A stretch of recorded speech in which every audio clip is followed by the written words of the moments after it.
versículo número 15, dice: para que seáis irreprensibles y sencillos hijos de Dios, sin mancha en medio de una generación maligna y perversa, en medio de la cual resplandecéis como luminares en el mundo. Hay algunas frases que son muy claras para nosotros, pero que pueden ser tomadas en un contexto distinto al que está escrito en la Escritura. Hay algunas frases como esta: que seamos o que resplandezcamos como luminares en el mundo, que puede tener un contexto distinto al que normalmente conocemos o entendemos. Para que podamos nosotros captar la idea de lo que el apóstol está diciéndonos a nosotros respecto de nuestra tarea como resplandecer como luminares en el mundo, tenemos que ver el contexto. Siempre el contexto es muy importante en una meditación de la palabra, en un estudio de la palabra, porque el contexto nos lleva de la mano hacia la idea central de lo que la persona, el autor, en este caso Pablo, nos está queriendo decir. A la distancia, a nosotros, como lectores implícitos de esta carta, nos dice muchas cosas porque nos da a entender un poco nuestra conducta respecto de un mundo que es, como la misma palabra dice, un mundo perverso, un mundo corrompido. Pero en la época del apóstol Pablo era no diferente, las corrupciones eran iguales, nada más que de diferentes formas en el sentido cultural, tecnológico, social. En la época del apóstol Pablo las circunstancias eran diferentes a nuestra propia época. Incluso algunos de nosotros podemos hacer algún tipo de comparación histórica sin caer en anacronismos, en donde desde luego nosotros vivimos ahora en situaciones distintas a las situaciones de la época del apóstol Pablo. Quizá pudiésemos nosotros sacar la conclusión de que en nuestro tiempo las perversidades son mayores que en aquel tiempo. Quizá tienen matices distintos, sin embargo, los corazones que son regenerados son iguales que hoy. Y los corazones que no estaban regenerados y que tenían inclinaciones hacia las cosas malas, pues también son semejantes a los corazones de ahora. Quizá los actos sean distintos. Pero una de las tareas que el Señor ha dado a la iglesia a partir de todas las edades es que seamos nosotros ejemplos del mundo, ejemplos vivos del mundo, que seamos nosotros un ejemplo tal que nuestro ejemplo pueda resplandecer, pueda relucir, pueda ser efectivo, que pueda ser visible en medio de un mundo como en el que vivimos. Recién, en esta meditación de hoy, acabamos de meditar la semana pasada y hemos meditado de estas cosas en semanas anteriores. Hemos visto cómo el Señor, a través de la inspiración que hace para con el apóstol Pablo, permite que nosotros podamos entender que el ejemplo que tenemos sublime, supremo, es el ejemplo de Cristo. Este ejemplo de Cristo que de ninguna manera tiene que ser despreciado sino seguido. Si nosotros tenemos que tener un parámetro al cual nosotros queramos acceder, queramos tener un parámetro alto al que podamos aspirar, el parámetro alto no es el pastor, no es el anciano, no es el apóstol Pablo, el parámetro más alto está en Jesucristo. Y el ejemplo que ha dado la palabra de Jesucristo, particularmente en este texto, porque estamos en el contexto de Filipenses, es el ejemplo de Cristo, el ejemplo de su humillación y de su exaltación. Por eso el apóstol, ya lo repetimos, ha dicho: haya pues en vosotros este sentir que hubo también en Cristo Jesús. El ejemplo pues que está por encima de todas las cosas es el ejemplo de Cristo. Pero una de las cosas que ha quedado claro es que en el ejemplo de Cristo está implícita la obediencia, está más bien explícita la obediencia de Él, porque Él se hizo obediente hasta la muerte y muerte de cruz. Ese ejemplo maravilloso, no solamente de humillación y de exaltación, sino de obediencia absoluta a su Padre, a Dios, Jesús nos los ha dado. Él fue obediente, un obediente activo. Hicimos una diferencia entre la obediencia activa y la obediencia pasiva y determinamos que la obediencia pasiva es obedezco porque no me queda de otra, cuando la obediencia activa es aunque me quede de otra, obedezco. Y la obediencia activa fue una obediencia de Cristo. Él, pudiendo zafarse de la condición en la que se encontraba, Él decide voluntariamente humillarse hasta la muerte, ¿no? Y ser obediente hasta la muerte y muerte de cruz, pudiendo haberse librado a sí mismo de semejante injusticia, de semejante tragedia. Fue un obediente activo.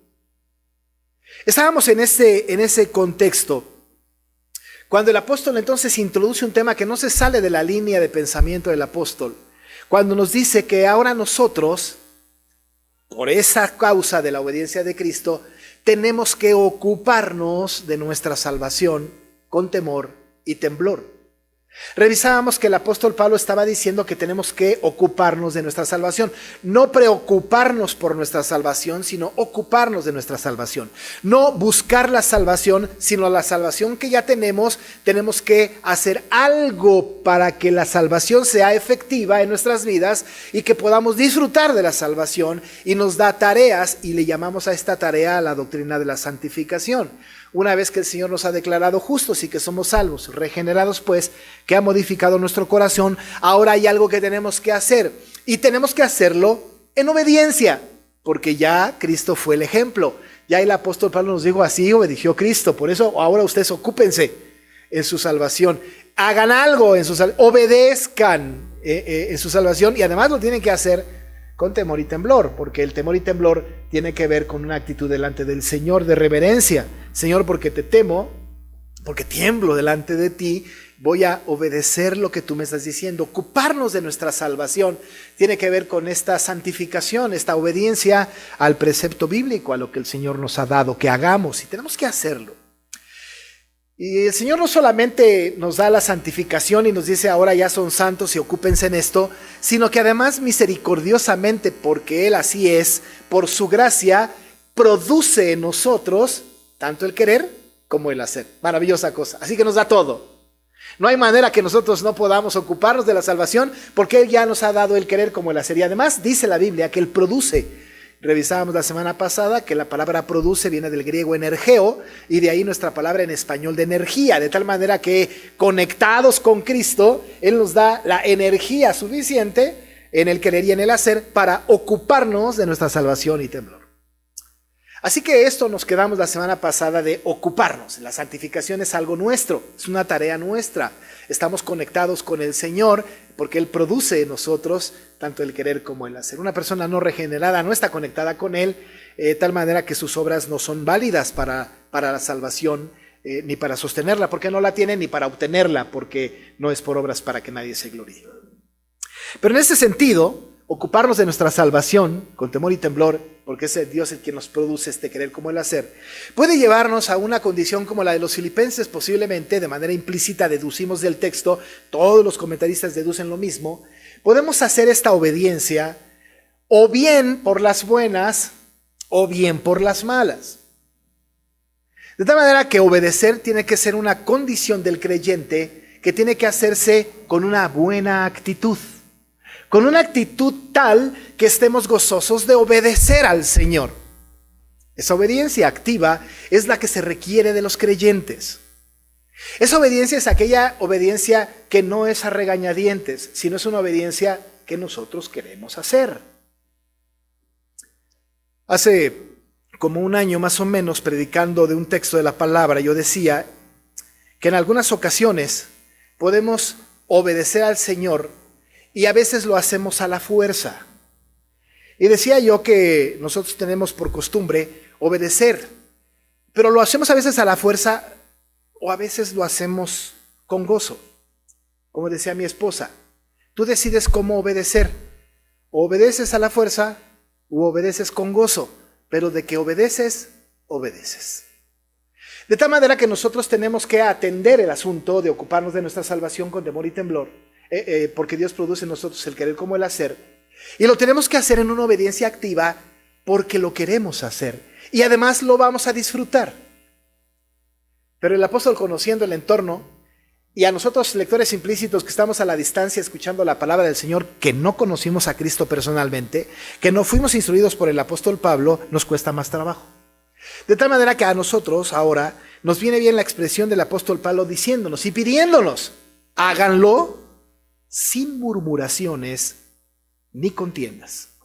Así que el apóstol está en esta misma línea de pensamiento diciendo esto, y dice en el versículo 14: hagan esto, obedezcan, ocúpense de su salvación, den los pasos necesarios, cumplan el deseo de Cristo, atiendan el mandato bíblico, háganlo, pero háganlo porque ya el Señor produjo en ustedes el querer como el hacer. Háganlo sin murmuraciones. Háganlo sin contiendas.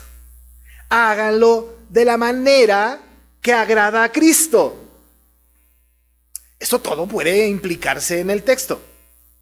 Cuando el apóstol Pablo está hablando a los filipenses de que tenemos que hacer todo, está hablando de hacer todo lo que el Señor nos pide. Aquellas cosas que Él demanda de nosotros, las que produjo en nosotros para hacer. Porque ciertamente el Señor produce en nosotros el querer como el hacer, pero cuando nos acercamos a hacerlo, podemos decir, caray, esto yo no lo quería hacer. O lo estoy haciendo porque no me queda de otra. O estoy involucrado porque pues ya estoy en esto. ¿Y por qué la hermana y el hermano no lo hacen? ¿Por qué siempre yo? Y empezamos a tener pues una serie de murmuraciones al respecto de nuestra labor dentro de la iglesia, dentro del evangelio, dentro del mandato bíblico, y nos quejamos.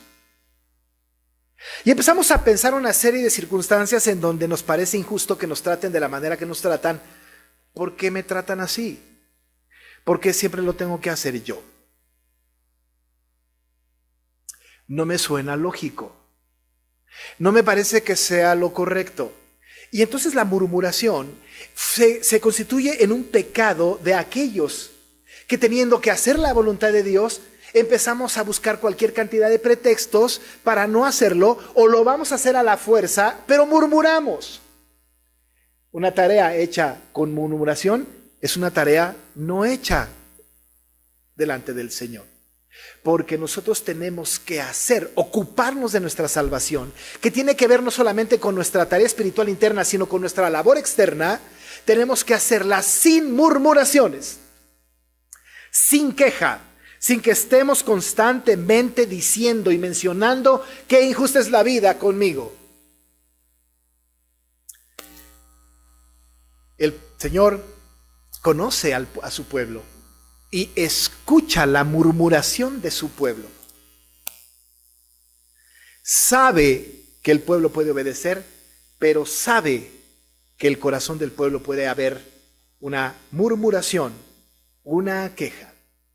La murmuración puede ser solamente interna, una sola persona murmurando, como mascullando, como diciendo no estoy de acuerdo, no lo voy a hacer, qué mala onda, cualquier cosa. Pero la otra parte de la murmuración puede ser la murmuración entre nosotros. Puede ser una murmuración colectiva, puede ser una murmuración que vaya de boca en boca. Esa murmuración es peligrosa porque se va convenciendo uno al otro que lo que estamos haciendo no va de acuerdo con nuestra norma, o no va de acuerdo con nuestra lógica, o no va de acuerdo con nuestras costumbres. Dice el Señor, ocúpense en su salvación con temor y temblor. Él es el que produce en ustedes el querer como el hacer, pero hagan todo sin murmuraciones. Sin murmuraciones. Eso es algo muy interesante. Pero por otro lado, háganlo todo sin contiendas, sin murmuraciones, dice el texto bíblico, y contiendas. Si no debemos de ser murmuradores, menos debemos de ser contenciosos. Estudiando la palabra en el idioma original, la palabra que más se acerca de nuestra cultura es una palabra que mi mamá utilizaba cuando éramos niños. Ella nos decía, no sean repelones. Esa es una palabra que más o menos se acerca al tema de la contención. Es esa palabra que estamos nosotros constantemente repelando, siendo contenciosos, incluso acusando a otros. La contención es acusar a otro para defenderme a mí mismo. La contención tiene que ver porque la culpa de aquel yo estoy así. O si él lo hace, yo lo hago. Si él no lo hace, yo no lo hago. La contención tiene que ver con echar hacia afuera mi responsabilidad, culpar a otros y desviar la mirada hacia otras personas, librarme yo y justificarme yo de mis propios actos. La contención tiene que ver cuando le pregunta a uno a alguien, hermano, ¿por qué no está haciendo lo que debe de estar haciendo? Yo lo voy a hacer hasta que el otro lo haga.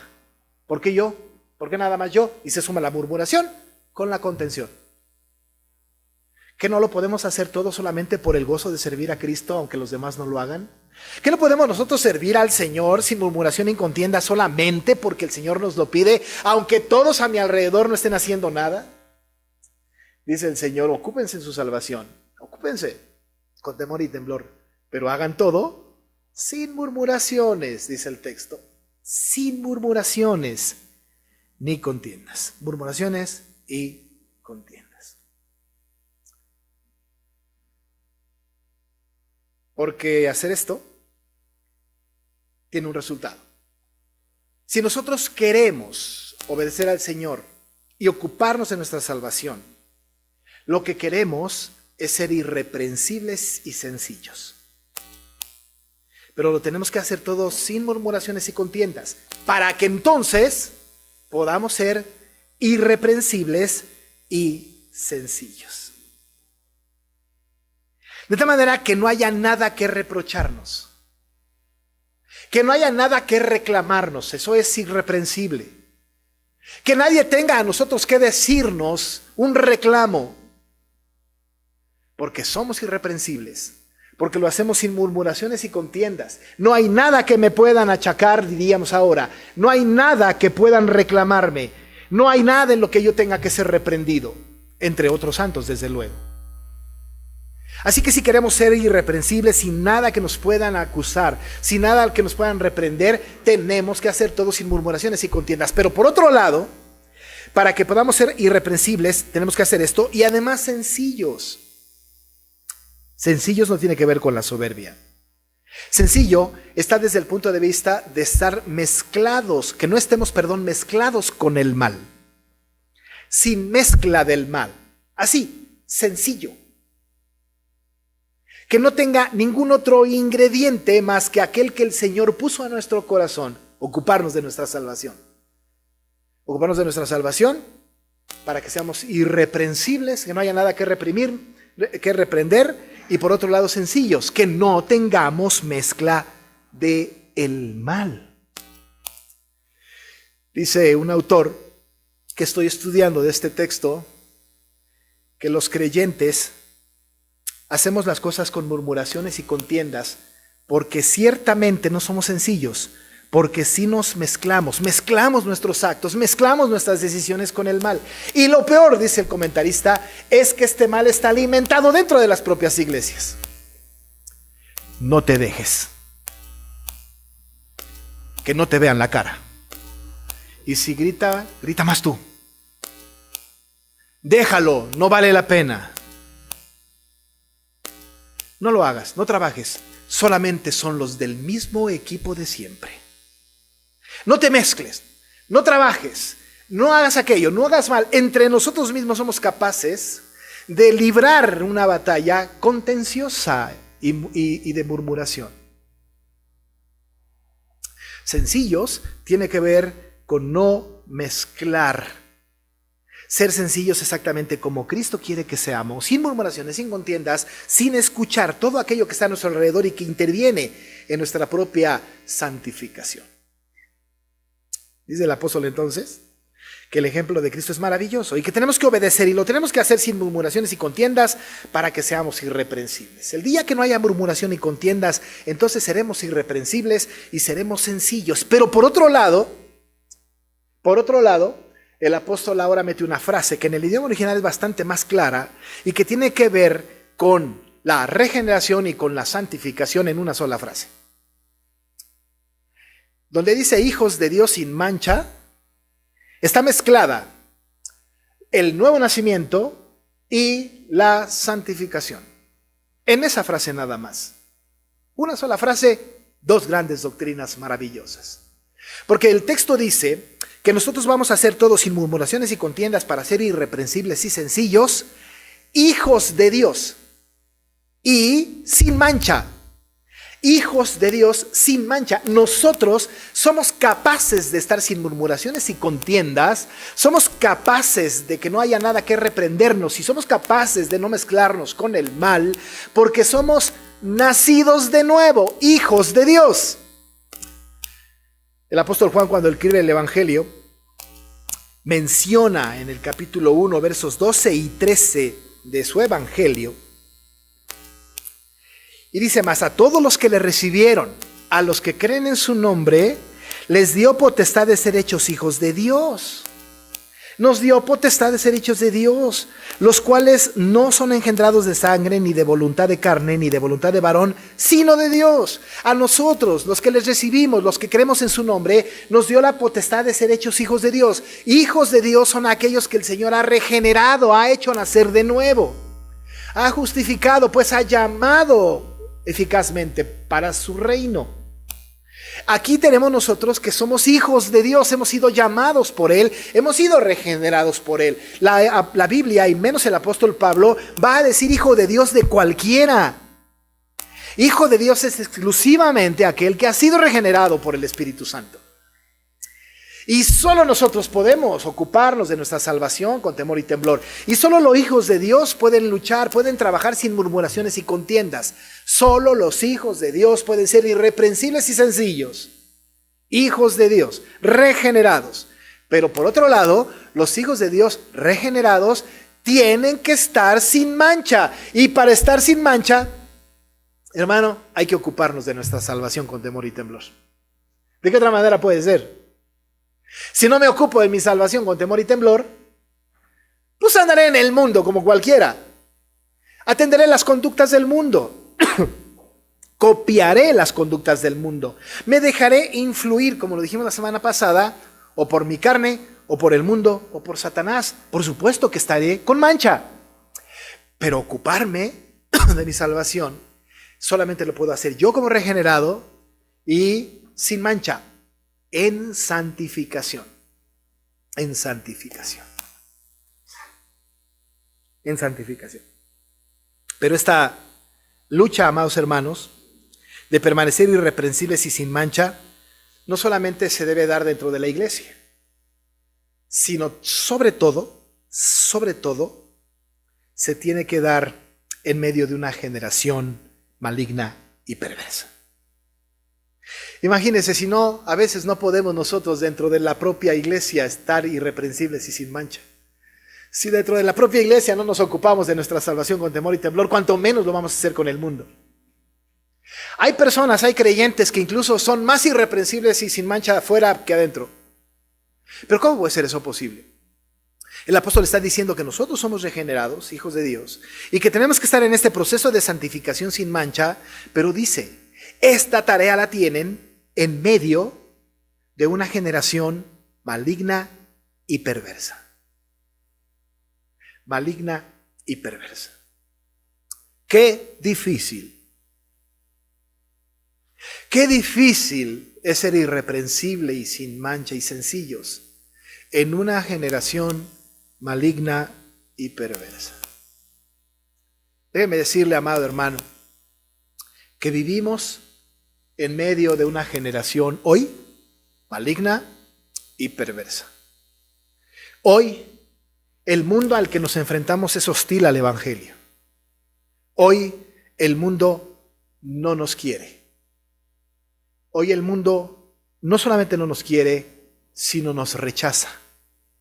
Y muchas de las veces nos ataca. ¿Cómo puedo ser yo irreprensible y sencillo, hijo de Dios sin mancha, ocupándome de mi salvación con temor y temblor, en medio de una comunidad que más bien influye en mí? Cuando estoy en la escuela y accedo a copiar un examen, no estoy siendo irreprensible y sencillo, hijo de Dios sin mancha. No me estoy ocupando de mi salvación con temor y temblor. Cuando estoy en el trabajo y participo de algo inmoral o de algo que no es correcto, ¿cómo puedo estar yo irreprensible y sin mancha, hijo de Dios? Y sencillo, hijo de Dios y sin mancha. ¿Cómo me estoy ocupando de mi salvación con temor y temblor? Cuando voy manejando y un carro se me cierra y le digo hasta de lo que se va a morir, ¿cómo estoy siendo irreprensible, sencillo, hijo de Dios y sin mancha? ¿De qué manera me estoy ocupando de mi salvación con temor y temblor? Porque incluso decimos cosas como, ay Señor, tú sabes, pero ahí va. Y hacemos cosas de esta naturaleza. Participamos en fraudes, evadimos impuestos, decimos groserías, tomamos la copa, copiamos en el examen, participamos del mundo. ¿Cómo nos estamos ocupando de nuestra salvación con temor y temblor? ¿Cómo permanecemos irreprensibles y sencillos, hijos de Dios y sin mancha, en medio de una generación maligna y perversa? Lo que tenemos que hacer, dentro y fuera de la iglesia, es resplandecer como luminares en el mundo. Es resplandecer como luminares en el mundo. Tenemos la tarea de resplandecer. Amado hermano, no solamente tenemos que ser luz del mundo, sino que tenemos que resplandecer. La palabra resplandecer es tan importante que viene a la mente de cada uno de nosotros cuando los ángeles vinieron a los pastores para hablarles del nacimiento de Cristo, y que era una luz refulgente que no se podía ni ver por la luz tan fuerte que había. Resplandecer tiene que ver con el rostro de Moisés bajando del monte cuando traía las tablas de la ley, y que incluso su rostro resplandecía tal que no se le podía ver la cara. Resplandecer tiene que ver pues con una fuerza espiritual profunda que la gente cuando nos ve dice: este es un cristiano. Tenemos que ser luz, tenemos que resplandecer. Prenda su foco cuando salga a la calle, porque normalmente vamos apagados y el mundo no nos conoce. El mundo nos ve igual que ellos. Y después de 4 años en la universidad, se encuentran 2 amigos y dicen: así que tú eres cristiano. 4 años sin saberlo. Porque no resplandecimos como luminares en el mundo. Porque no nos ocupamos de nuestra salvación con temor y temblor. Porque fuimos murmuradores y contenciosos. Porque no somos irreprensibles y sencillos. No nos mostramos como regenerados y sin mancha en medio de la comunidad de una generación maligna y perversa. Lejos de esto, dice la palabra, tenemos que resplandecer como luminares en el mundo. Jesús nos dijo eso, ¿no? Allá en Mateo 5, versos 14 y 16 dijo el Señor: vosotros sois, en el Sermón del Monte, vosotros sois la luz del mundo. Una ciudad asentada sobre un monte no se puede esconder. Y en el 16, así alumbre vuestra luz delante de los hombres, para que vean vuestras buenas obras y glorifiquen a vuestro Padre que está en los cielos. Ustedes son la luz del mundo y la tarea nuestra es resplandecer. Es que vean en nosotros a Cristo. De esa manera nos ocupamos en nuestra salvación con temor y temblor. De esta manera somos irreprensibles y sencillos, hijos de Dios sin mancha, solamente resplandeciendo como luminares en el mundo. El apóstol Pablo le dijo a los efesios: porque en otro tiempo erais tinieblas, mas ahora sois luz en el Señor. Y exhorta: andad como hijos de luz. Resplandecer como luminares en el mundo. Pero qué difícil, ¿no? ¿Y con qué herramienta? Versículo 16.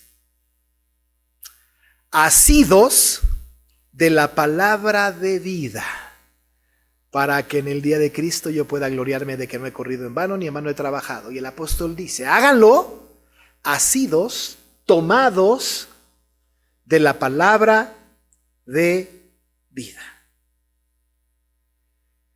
¿Cómo puedo yo resplandecer como luminar en el mundo si no conozco la Biblia? Si no sé lo que la Biblia demanda de mí, si no conozco lo que el Señor quiere de mí, si no sé qué debo de hacer, en qué me ocupo en mi salvación, ¿cómo? ¿De qué manera? Asidos de la palabra de vida, tomados de la Escritura. Entre más conozco la Escritura, más resplandezco como luminar en el mundo. ¿Y sabe por qué? Porque entre más desconozca la Escritura, más pretexto tengo para no ser luminar en el mundo, para no resplandecer. Yo no sabía que era malo copiar. Y yo no sabía que era malo mentir. Yo no sabía que era malo asociarme con alguien que no es creyente. Y yo no sabía que era malo dar una pequeña mordida al policía que me detuvo. Y yo no sabía que era malo. Y entonces tenemos una serie de no sabía. ¿Y por qué no lo sabía? porque no vengo a la Escritura para entender el consejo completo de Dios. Porque no he venido a la Escritura para entender lo que Él demanda de mí. ¿Y cómo voy a hacer luz si no sé lo que se demanda de mí? Como un hijo de Dios sin mancha. Solamente cuando estoy asido, tomado pues, agarrado de la palabra de vida. Y la palabra de vida no solamente es la Escritura, texto por texto, sino es vivir la Escritura, texto por texto. La Escritura no se discute, la Escritura se vive, porque es palabra de vida. Así me ocupo de mi salvación con temor y temblor. Así, entonces no estaré con murmuraciones y contiendas, y seré irreprensible y sencillo, hijo de Dios y sin mancha en medio de una generación perversa y maligna. Así puedo resplandecer como luminar en el mundo. Así cumplo la tarea de ser luz del mundo. Solamente asido de la palabra de vida para que el Señor sea glorificado en eso. Amados hermanos, hoy tenemos ese reto. Si tenemos que trabajar dentro de la iglesia y fuera de la iglesia como hijos de Dios y sin mancha, tenemos que dejar de murmurar y de ser contenciosos. Ocuparnos de nuestra salvación con temor y temblor, porque estamos en medio de una generación maligna y perversa. Resplandezcamos como luminares en el mundo, porque somos luz del mundo. Y como dijo Pablo, andemos como hijos de luz. Vamos a orar. Señor, nosotros hemos entendido en tu palabra que quieres de nosotros una vida santa, con mucha exigencia. No permitas, Padre, que haya murmuración y contienda en nuestra iglesia, en nuestros corazones, sino que podamos obedecer como Cristo lo hizo. Nos queremos ocupar de nuestra salvación con temor y temblor. Porque además tú, Señor, produces en nosotros el querer como el hacer, pero lo queremos hacer todo, sin murmuraciones y contiendas, para que seamos irreprensibles y sencillos, hijos de Dios sin mancha, en medio de una generación maligna y perversa. Para eso hemos de resplandecer como luminares en el mundo, asidos de la palabra de vida. Esa es nuestra tarea, Señor, difícil, pero a través de ti, con tu ayuda, por tu Espíritu Santo, no hay duda, podremos caminar siendo luz, andando como hijos de luz. Que tu nombre sea exaltado y que nuestros corazones sean edificados y nuestras conductas cambiadas para ser luz en el Señor. Oramos en el nombre de Jesús agradeciendo tu palabra. Amén.